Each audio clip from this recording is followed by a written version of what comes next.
So we'll buy 3 different kinds so they can sit in your basement. A little more saving, a little less attitude. Look. $36.39. So let's save $11.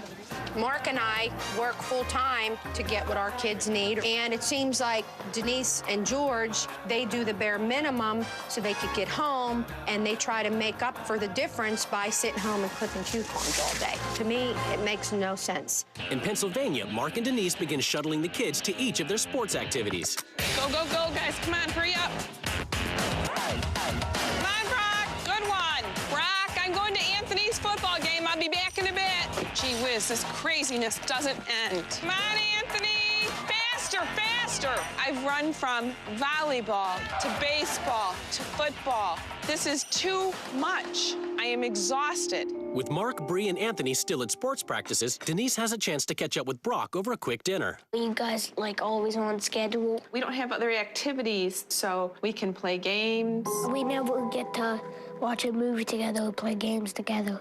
Dinner with Denise, it was just fun. At least I get to sit down with her and talk.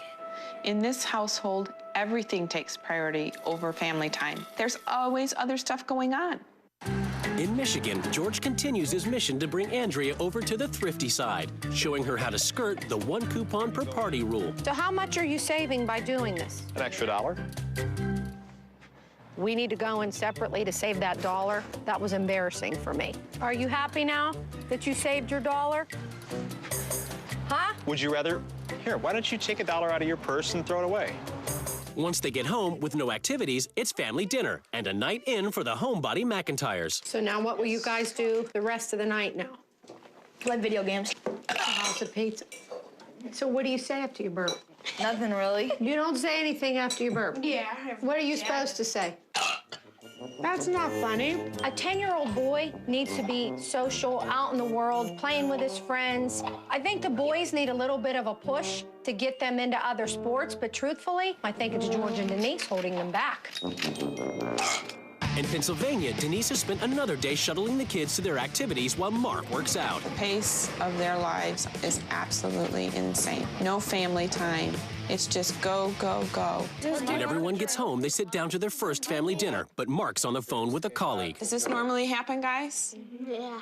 What about family time? Talk to you more. There's sports that interferes with your dinner time, or it's the phone. If you had friends calling you, you wouldn't just hang up on them, I can tell you that. I'd let my machine get it. But if you would try to understand how she, I don't understand it. There is no family life here. They all live in their own little worlds and just happen to live under the same roof. Upset, Denise talks to Bree about the lack of communication in the house. Would you like to have better communication with your mom and dad? Yeah, because they're always on the phone with their friends.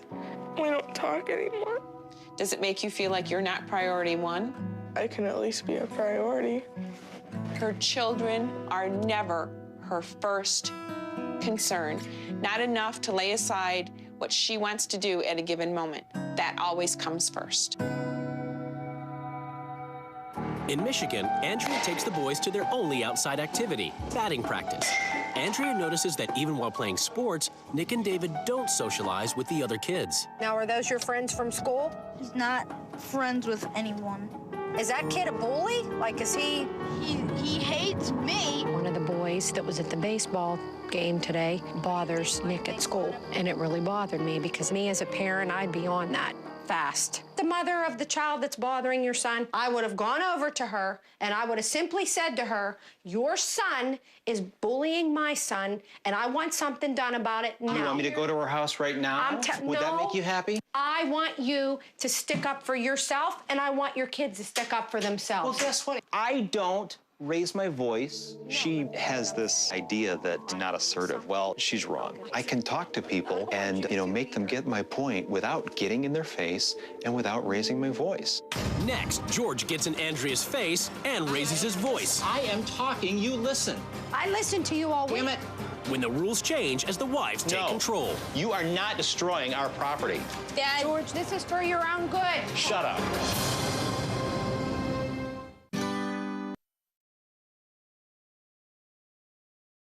To change in the McIntyre and Kaiser households as the new wives take control. George and